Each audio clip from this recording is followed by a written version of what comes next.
Buen día, compatriotas, hermanos de nuestro estado Bolívar. Igualmente queremos saludar a nuestros compatriotas y también hermanos y hermanas de nuestra hermosa Venezuela, de nuestra patria heroica, patria independentista, patria ejemplo para el mundo. Muchas gracias por estar con nosotros en esta nueva emisión de Parlamento Abierto, una voz del pueblo en revolución. Recuerden que este programa se transmite a través de La Voz de Guayana, 89.7 FM, sonido de la revolución, desde Ciudad Guayana, en el municipio Caroní, Estado Bolívar, República Bolivariana de Venezuela. Y se retransmite mediante nuestra emisora hermana, Radio Regional Bolívar, 101.1 FM, desde nuestra ciudad capital, Ciudad Bolívar. E igualmente, desde Caracas, los días martes a partir de las 10 de la mañana, nos transmite nuestra emisora hermana, la Radio del Sur, para escuchar los latidos de la Patria Grande a través de sus distintos diales que están ubicados en todo el territorio de la República Bolivariana de Venezuela. Insistimos en agradecerles que nos acompañen en esta emisión número 702 de Parlamento Abierto.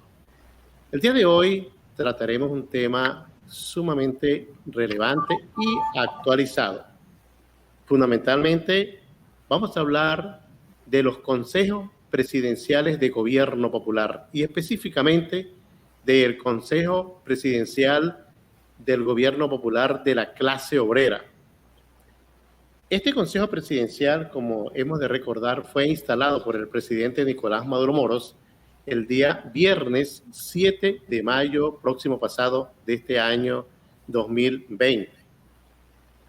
Instaló el Consejo, concebido como un factor medular para lo que es el impulso del poder popular, en esas expresiones a través de la clase obrera y en articulación con un gobierno revolucionario, con el gobierno bolivariano, a los efectos fundamentalmente de avanzar hacia la construcción del socialismo del siglo XXI, de la construcción de la democracia directa.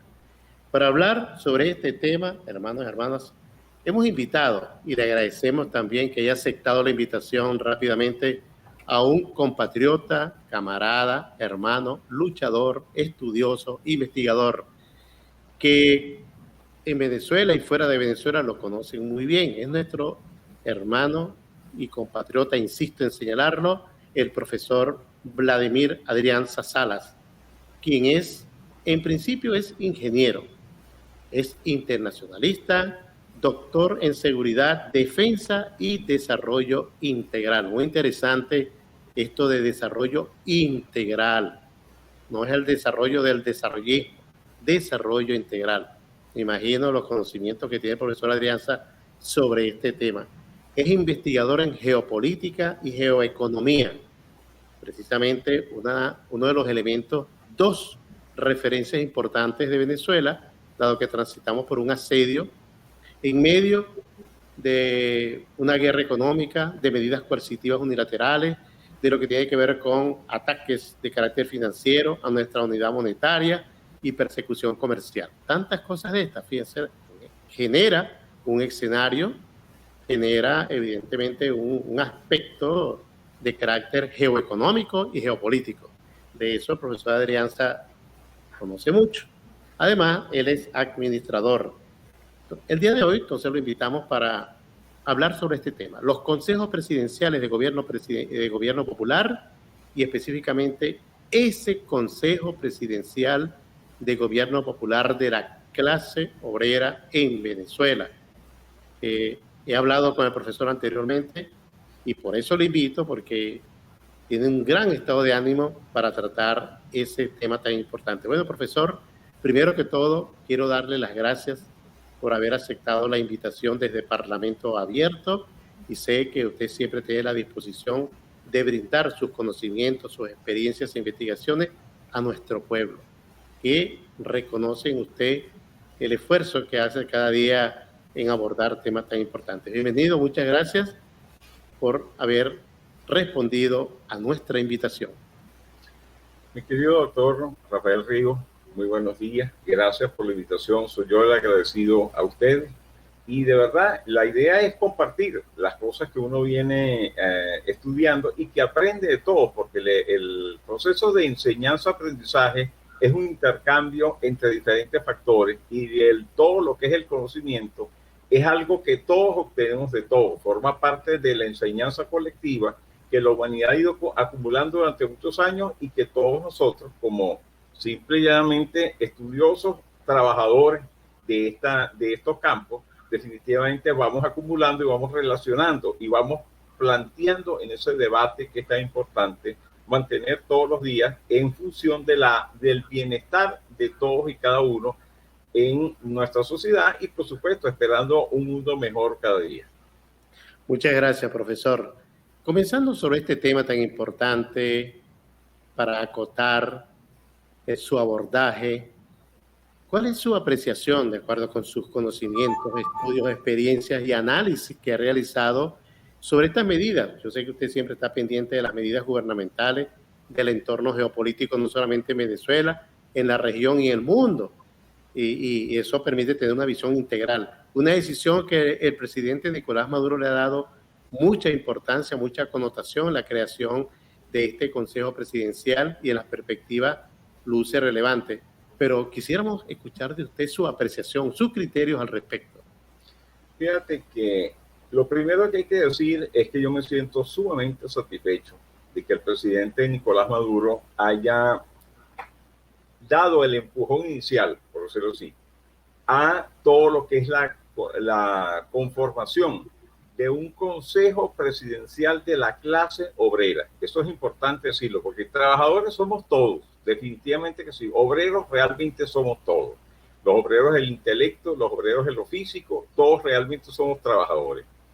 Eso es muy importante tenerlo en cuenta, sobre todo en el caso de cuando se define en Venezuela una revolución socialista. El presidente Chávez calificó ya en 2006, con el apoyo que recibió en las elecciones entonces, el carácter socialista de la revolución bolivariana, y socialismo es clase obrera.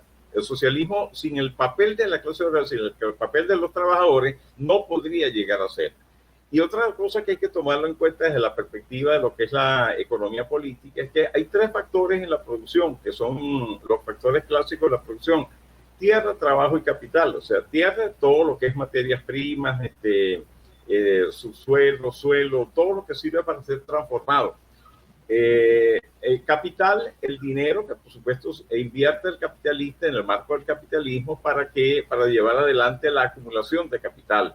Pero el único factor que es capaz de transformar la materia prima en productos que luego se la apropia el capitalista en el marco de lo que son las mercancías es justamente el factor trabajo. Y el factor trabajo es el obligado, definitivamente obligado, a establecer las bases de las transformaciones sociales que se requieren para poder llevar adelante una sociedad de iguales, porque honestamente ese es el objetivo final: lograr una sociedad de iguales donde cada quien aporte de acuerdo a sus capacidades y reciba de acuerdo a sus necesidades. Eso es importante. Y una concepción donde no son las élites las que van a gobernar en una sociedad de ese estilo, sino que es prácticamente el pueblo en asamblea o el pueblo en comuna, digámoslo de esta forma. Entonces, entendiéndose esto, es sumamente importante el llamado que el presidente ha hecho, y sobre todo, ¿por qué? Porque hay que reconocer un detalle que uno ve. A uno le gustaría que hay gente que ha estudiado el tema económico, por decirte algo, generara algún tipo de posición que ayudara al presidente al respecto. Sin embargo, uno siente que la revolución bolivariana en estos tiempos no ha tenido, desde esa perspectiva, el apoyo de un conjunto de profesionales que pudieran dar opiniones en favor de fortalecer el concepto del desarrollo de Venezuela, y sobre todo el desarrollo para todos, el desarrollo para la clase obrera, el desarrollo para compartir prácticamente todos los resultados de una Venezuela productiva, no de una Venezuela rentista, sino de una Venezuela... Para algunos profesores se refieren al derecho al desarrollo, que es como un derecho humano al desarrollo. Es una gran discusión que hay todavía, ¿no? Sí, y desafortunadamente no se ha entendido la importancia que el desarrollo significa para cada uno de los seres humanos que constituimos parte de la sociedad humana y particularmente en un país como el nuestro. Entonces, eso es parte de las cosas que el presidente Nicolás Maduro ha puesto sobre el tapete, y qué bueno que simplemente se ha partido de un Consejo Presidencial de Trabajadores. Porque hay que definir lo siguiente: trabajadores somos todos, o sea, obreros somos todos, en la práctica somos todos. Cuando tú agarras un médico no es más que una suerte de prolongador de la vida que parte de su trabajo para poder apoyar la vida de los seres humanos. Si tú agarras un ingeniero, simplemente estás agarrando una persona que es capaz de manejar un conjunto de aspectos físicos con ciertas leyes y producir beneficios que deberían ir en función de la sociedad humana, del bienestar de la sociedad humana. Si agarras una enfermera o agarras, ¿qué te digo yo?, cualquier otra profesión, el objetivo realmente es mejorar la calidad de vida de los seres humanos y mejorarla en sociedad, no para solamente un grupito. Entonces, indiscutiblemente el concepto de la clase obrera, el concepto del trabajador como artífice fundamental de todo lo que tiene que ver con la transformación social es importante. Y importante desde el punto de vista del concepto de la conciencia. Conciencia que tiene que ver con la conciencia de clase. El deber social, profesor. El deber social. El deber social, ¿no? O sea, hacer lo que se plantea como trabajar y utilizar nuestras virtudes al servicio social, como ser social, como ser humano gregario, que de alguna forma trabaja en función de satisfacer las necesidades, no solamente las personales, sino de toda la sociedad de la que formamos parte. Claro. Entonces, de ahí el concepto de cada quien de acuerdo a sus capacidades y a cada quien según sus necesidades. Eso es muy importante tenerlos en la mente, porque ese es el fondo, ese es el objetivo final que hay que lograr en la sociedad humana para que tengamos, como decía Luis Primera, hay que hacer humana la humanidad. Evidentemente, eso es parte de lo que hay que lograr. Entonces, desde ese punto de vista, el presidente Nicolás Maduro da un gran paso, y sobre todo en este marco de la guerra híbrida que estamos viviendo. Ahora, metemos un poquito el concepto geopolítico y del marco de la guerra en esto. Se ha hablado de la guerra económica y todo lo demás, pero la guerra económica no es más que un pedazo de un concepto llamado la guerra híbrida o la guerra multiforme o la guerra no convencional.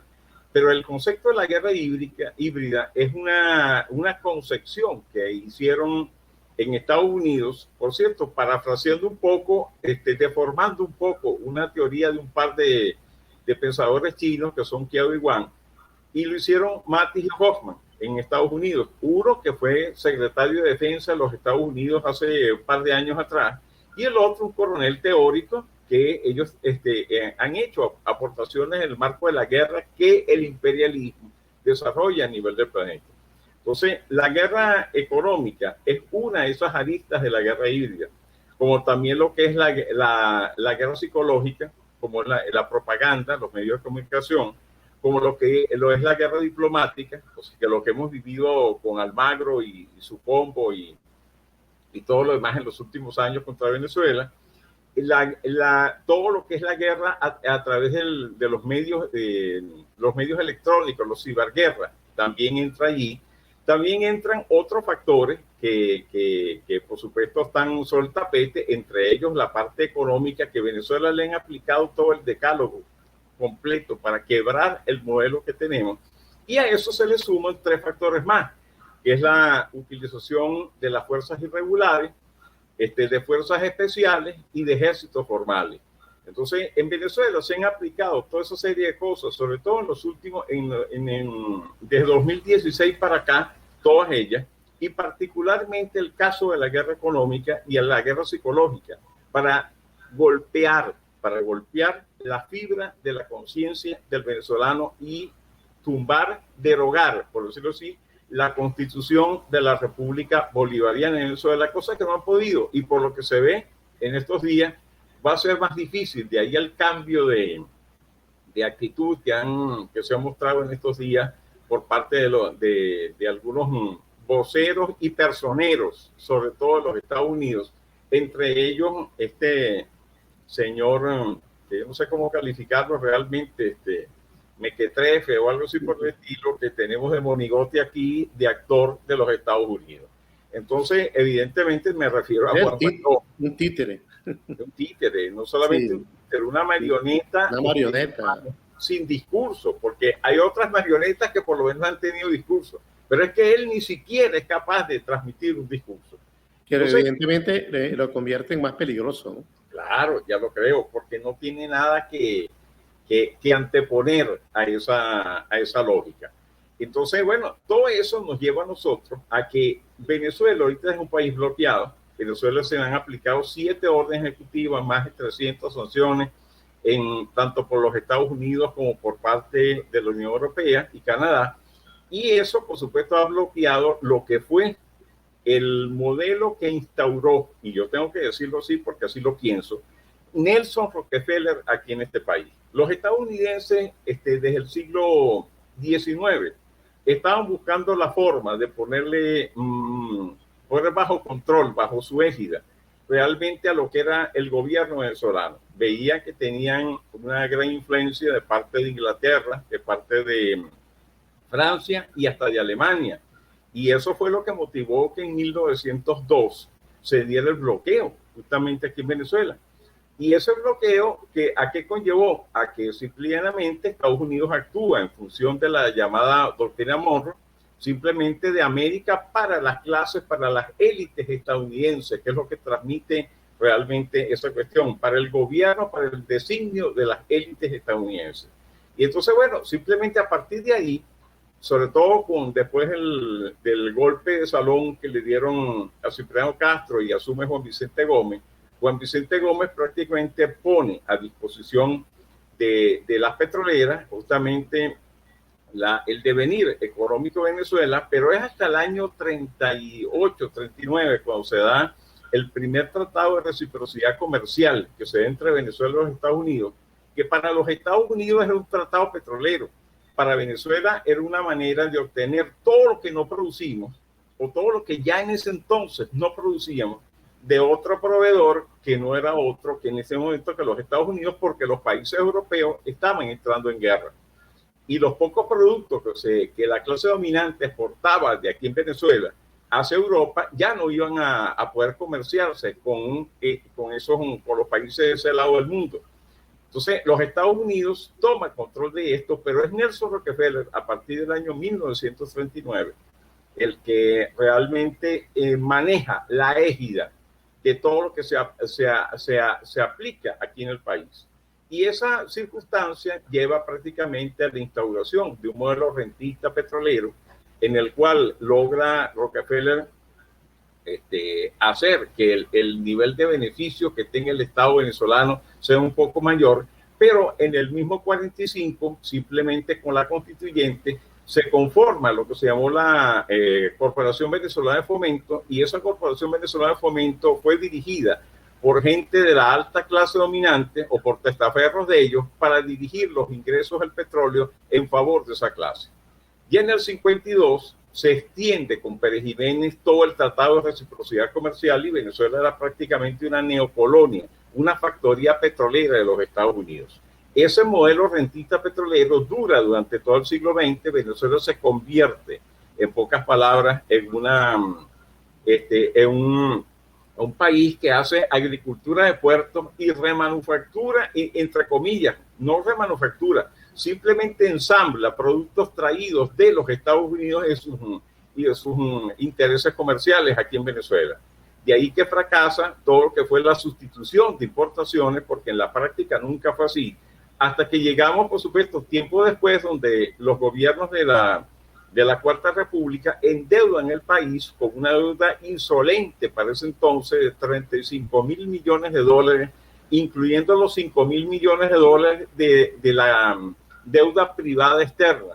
Y eso justamente es lo que produce toda la situación, lo que permite hacer explosión a situaciones como las que vivimos el 27 de febrero y como las que vivimos, por supuesto, en toda la década de los 90, las azonadas militares y, por supuesto, el triunfo del presidente Hugo Chávez para recuperar la república. Y de ahí, por supuesto, la creación de una nueva constitución que nos permitía refundar esa república, cosa que se ha hecho, pero que durante 22 años hemos recibido prácticamente todos los avatares del mundo para justamente golpear eso. Y hoy en día, quienes tenemos que seguir resolviendo esa cuestión, haya exportación petrolera o no haya exportación petrolera, somos los venezolanos. Los venezolanos tenemos que producir los bienes y servicios que necesitamos para poder satisfacer nuestras necesidades básicas, empezando por todo lo que es energía, energía secundaria, entiéndose electricidad, gasolina y todo lo demás. En segunda instancia, todo lo que es el agua potable, con la industria que lleva la posibilidad de producir agua potable, con todos los insumos de tuberías y artefactos eléctricos, medios de control y todo lo demás que haga falta para eso. Alimentos, que es fundamental, porque sin comida no vamos a ninguna parte. Sin agua y comida el ser humano, y sin aire no puede vivir. Y por supuesto, sin medicina, y hay un hecho que yo sé que el presidente Nicolás Maduro lo ha tenido muy pendiente, porque en una de sus alocuciones hace unos meses atrás él habló que uno de los problemas que Venezuela tenía es que apenas producía el 4% de las medicinas que consumimos aquí en el país.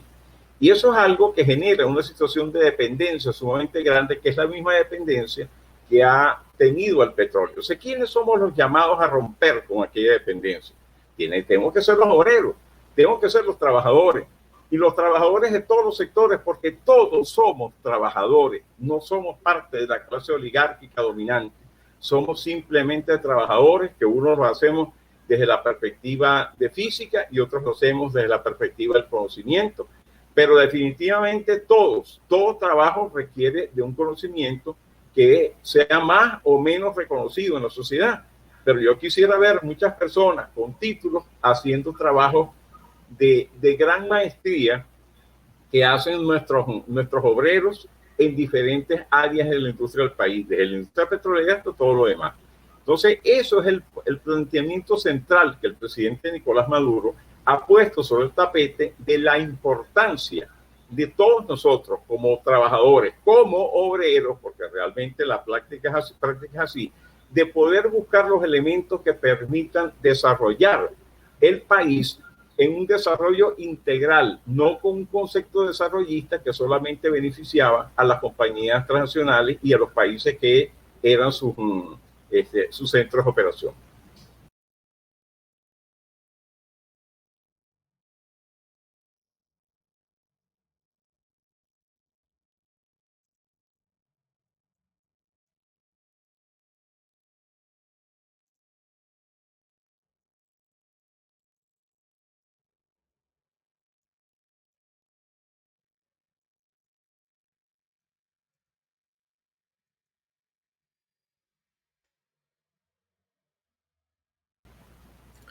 Recordamos que estamos en Parlamento Abierto, una voz de pueblo en revolución, actualmente con nuestro profesor, camarada, hermano, revolucionario, luchador e investigador, el profesor Vladimir Adrianza Salas.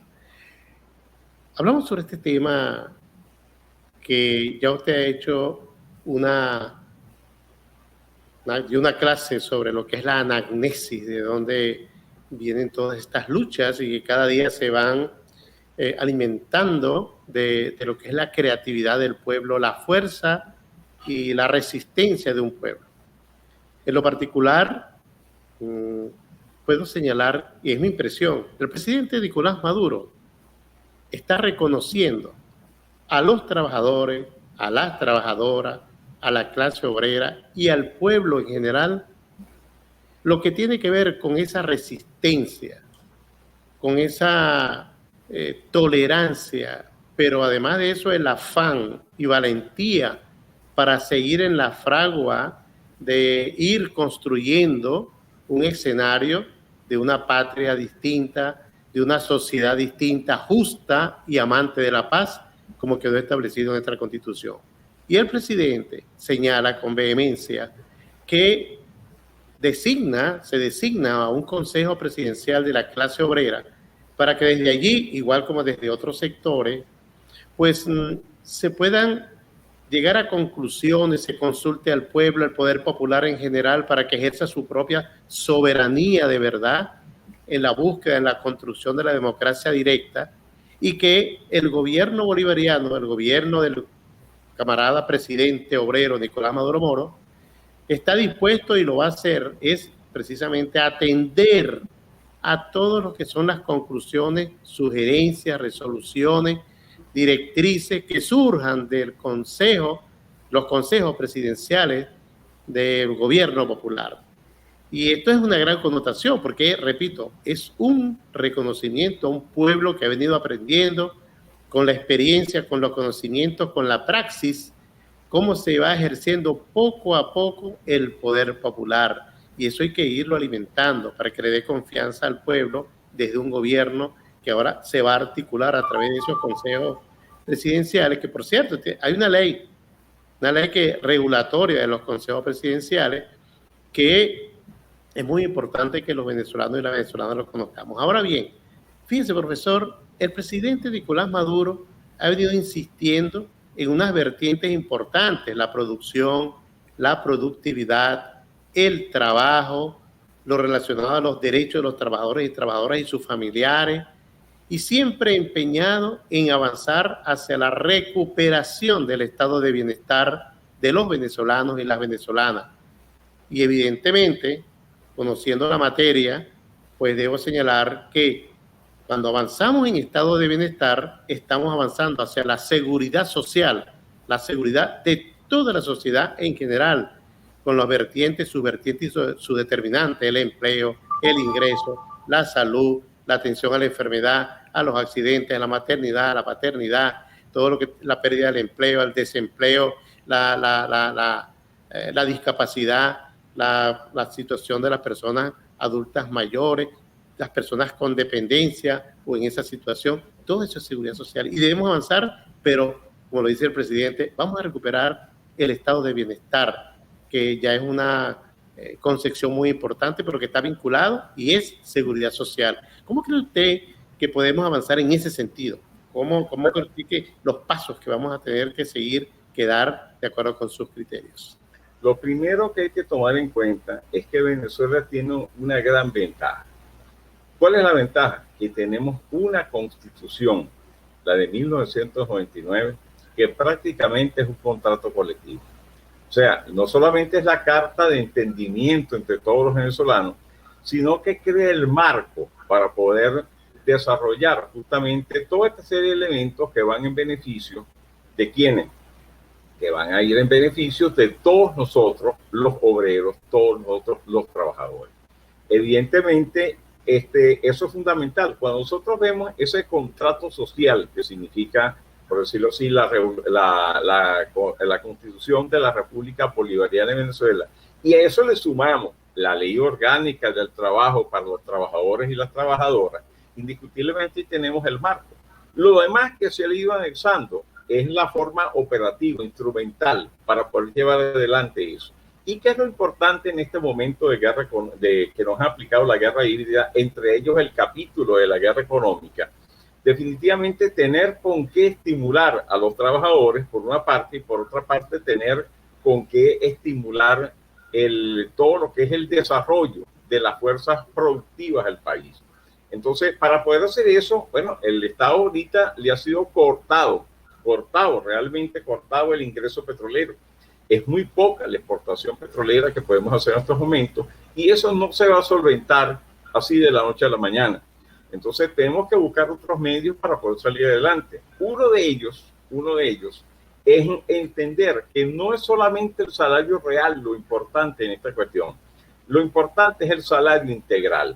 Y ese salario integral para los trabajadores y las trabajadoras, para los obreros y las obreras, como decimos aquí, definitivamente es sumamente importante, porque si el salario nominal no da para cubrir todas las necesidades que una familia se presenta, oye, pero el Estado tiene un desarrollo en materia de salud, en desarrollo en vialidad, tiene desarrollo en comunicación, tiene desarrollo en diferentes áreas que de alguna forma coadyuvan al bienestar de todos los venezolanos y particularmente a los servicios básicos. Los servicios básicos que es energía tanto energía química del petróleo como es la gasolina, el diésel y todo lo demás, y en segundo es la energía eléctrica, por ejemplo. Sí, la energía eléctrica. Por otra parte, el agua potable, el servicio de agua potable en Venezuela afortunadamente está en manos del Estado y es parte de lo que hay que perfeccionar, mi querido camarada doctor Río. Parte de lo que hay que perfeccionar, produciendo aquí en Venezuela los materiales, o sea, los elementos necesarios para garantizar que no dependamos de fuera del país para que el agua potable llegue a cada uno de los venezolanos. Por supuesto, la producción de alimentos es importantísima. Eso es parte del marco que hay que romper de lo que fue la agricultura de puerto, que ha venido mejorando en los últimos tiempos, sobre todo después que nos aplicaron las sanciones por parte de Obama-Trump, sanciones Obama-Trump. Pero definitivamente, y la otra cosa que hay que poner, que ha quedado en manifiesto en estos últimos días, es que sí podemos producir en Venezuela, estamos dando los pasos para producir las medicinas que hacen falta producir aquí en el país. Si a eso le sumamos todo lo que es en términos concretos, todo lo que ha sido el programa Barrio Adentro, que lo arrancó, me acuerdo que el padre de ese programa fue realmente el camarada Freddy Bernal, y luego de eso el presidente Hugo Chávez le dio aquel impulso inmenso. Todo lo que es el hecho de que tenemos educación, una educación que habrá que hacerle algunos maquillajes y reformas, pero definitivamente que es una educación que pretende ser una educación completa y de calidad para todas y todos los venezolanos. Si a eso nosotros le sumamos todo lo que han sido los programas sociales del gobierno en materia de vivienda, en materia de protección social, por ejemplo, a los adultos mayores. Sí, la distribución de alimentos, la parte de los adultos mayores, tú lo acabas de decir que es muy buena. Y además de eso, una de las cosas que uno ve que en el marco de las vacunas se ha empezado por vacunar, entre otras cosas, a las personas con mayor debilidad, es decir, a los adultos mayores, que son donde la pandemia ha hecho mucho más efecto. Habría que tener un programa para hablar un día de lo que Christine Lagarde dijo al respecto. Pero definitivamente todo eso, la protección de la familia, todas estas cosas que estamos hablando, tiene mucho que ver con el articulado constitucional que nosotros tenemos, en el caso, el derecho a la vida, fundamental, artículo 43 de la Constitución, el estado de protección a la familia, artículo 75, todo lo que es la maternidad y la paternidad responsable, artículo 76, la protección al matrimonio o a las formas de agrupamiento básico de la sociedad, niños, niñas y adolescentes, derecho al desarrollo de los jóvenes, sobre todo eso, en el marco educativo.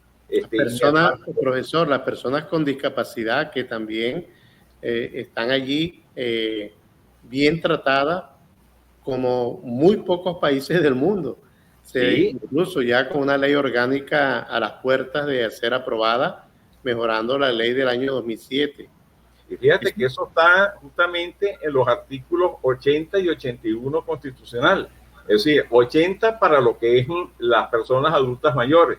Así y el 81 para lo que son las personas con alguna discapacidad. Oye, hay casos manifiestos de personas que carecen de alguna capacidad, pero que son brillantes en otras. Yo, por ejemplo, siempre me viene a la mente el caso de personas que yo he conocido personalmente, que me han asombrado en todos los aspectos. Después hablaremos de eso. Y el derecho a la vivienda, que eso son cosas consagradas, pero no solamente son tomadas ahí en el sentido de hacia la parte civil, sino que incluye también a todos los factores militares de la sociedad que están parcialmente encargados de todo lo que es la seguridad de la nación, porque la seguridad de la nación es algo que nos corresponde a todos. El principio de corresponsabilidad nos llena a todos. Entonces, evidentemente, todas esas cosas y, por supuesto, la protección social al personal de la Fuerza Armada Nacional que está inmerso en todo esto. La protección en todos los aspectos, eso está previsto en la Constitución de la República Bolivariana de Venezuela, y eso es un marco en el cual escasos países tienen una visión tan completa que permita avanzar justamente a los consejos de trabajadores y trabajadoras en la constitución de elementos que permitan soportar a la familia para compensar aquellos elementos que el salario real, como podría ser en otros países, no es capaz de compensar. Entonces yo creo que por esa vía el presidente Nicolás Maduro ha hecho un gran paso, y un gran paso que estoy seguro que la clase trabajadora, que la clase obrera, sobre todo que la clase obrera, basado en esos principios constitucionales y en las necesidades reales del trabajador y la trabajadora venezolana, van a saber impulsar y desarrollar en todos los aspectos. Porque ahí tenemos el marco normativo, ahí lo que hay que seguir y empujar. Así es. De hecho, la dinámica misma de la Asamblea Nacional actualmente permite avanzar con los instrumentos jurídicos necesarios, elaborados conjuntamente con el poder popular, conjuntamente con el pueblo. La otra parte, el otro escenario del que usted menciona, es esa relación cívico-militar, donde el potencial, las capacidades, los conocimientos de la Fuerza Armada está al servicio del pueblo. Y eso es trascendental. Eso es un paso cualitativo inmenso, un salto inmenso con nuestro comandante eterno Hugo Chávez, y que precisamente ha permitido utilizar en esta situación de esta guerra híbrida, multiforme, multidimensional, atender la situación. Y allí ahora lo que tiene que ver con la investigación, profesor, o sea, ciencia y tecnología, que también viene avanzando en cuanto a alimentos, en cuanto a equipos, en cuanto a medicamentos, usted lo acaba de decir, y eso es parte del resultado de este asedio, y evidentemente se tienen que levantar, extraer las capacidades, voluntades, disposiciones, actitudes y los conocimientos para ponerlo a disposición de un país, de un pueblo en asedio permanente. Y eso se está viendo ahora. Y por eso es que la situación de Venezuela, comparado con otros países, no está tan dramática, porque el mismo pueblo ha venido asumiendo el rol como poder popular soberano. Vamos a ir cerrando, profesor, el programa. Ya nos queda muy poco tiempo para que usted con esto vaya evidentemente dándole lo que tiene que ver con la conformación definitiva y sus criterios. Fíjate que el desarrollo de las fuerzas productivas solamente se puede dar con una clase obrera consciente. Eso es importante. Y esas fuerzas productivas son las que nos van a permitir generar todos los elementos que necesitamos para poder salir adelante en esta crisis. Disminuir la dependencia estructural que Venezuela ha tenido. Eso es muy importante. Si nosotros no damos pasos en ese sentido y no buscamos en el salario integral, en las prestaciones, en todo lo que es el marco social de apoyo, lo que decía el Libertador, la mayor suma de seguridad social posible, definitivamente no tendremos pasos adecuados para conseguir el fin que queremos. Pero si así lo hacemos, si definitivamente damos pasos en ese sentido, mejoramos los servicios públicos, mejoramos la prestación de salud que se puede hacer, mejoramos todo lo que son los servicios básicos, agua, electricidad, etcétera. Producimos en el país utilizando ingeniería de ingeniería reverso, aquellas cosas técnicas que necesitamos producir porque hay capacidad humana y hay materiales para hacerlo. Entonces, lo que falta es la voluntad, y es la voluntad que justamente está ahorita en manos de esa clase obrera consciente que debe reflejarse en los consejos de trabajadores presidenciales para orientar, en este caso, la conducción del Estado en un Estado que tenemos que conformarlos todos nosotros. Hay muchísimas cosas más que decir, pero veo que el tiempo apremia. Yo lo que sí creo que es importante es que no debemos perder la noción de que en nosotros está la respuesta. O sea, en nosotros, en la clase obrera, en la clase trabajadora, los trabajadores físicos, los trabajadores del intelecto, los trabajadores bien sea de cualquier opción que tengamos, está la solución a los graves problemas del país, sobre todo para vencer la dependencia estructural por la cual nos han intentado no solamente doblar el brazo, sino estrangular definitivamente a todos y cada uno de nosotros. A ti, de verdad, y al programa, muchísimas gracias por darme esta oportunidad, y de mil amores, con mucho gusto, dispuesto a compartir estas cosas en futuras ocasiones. Muchísimas gracias, profesor Vladimir Adrianza, por todos esos conceptos, esas reflexiones, la exposición de sus conocimientos, de sus conclusiones sobre estas materias tan relevantes para nuestro país, lo cual confirma que tenemos muchas potencialidades y capacidades intelectuales de investigación para seguir adelante. Repito, muchas gracias. De una vez lo comprometemos para otro programa donde estaremos tratando temas de tanto interés dentro del contexto de la geopolítica, la geoeconomía nacional e internacional. Muchas gracias, profesor. Y bueno, y todos ustedes, a todos nuestros usuarios y usuarias, muchas gracias por habernos acompañado en esta emisión 702 de Parlamento Abierto, una voz del pueblo en revolución. Siempre estaremos insistiendo en pedirles que por favor se cuiden mucho, mantengan las reglas para prevenir lo que es la contagiosidad en esta COVID-19 por la que hemos transitado. A pesar de que vamos bien con un pueblo que ha dado ejemplo de disciplina y coherencia, pero no podemos aflojar en ningún momento. Sigamos adelante. Y mientras tanto, sigo también señalándole y deseándole que Dios me los proteja y me los cuide a todos y a todas. Hasta la próxima.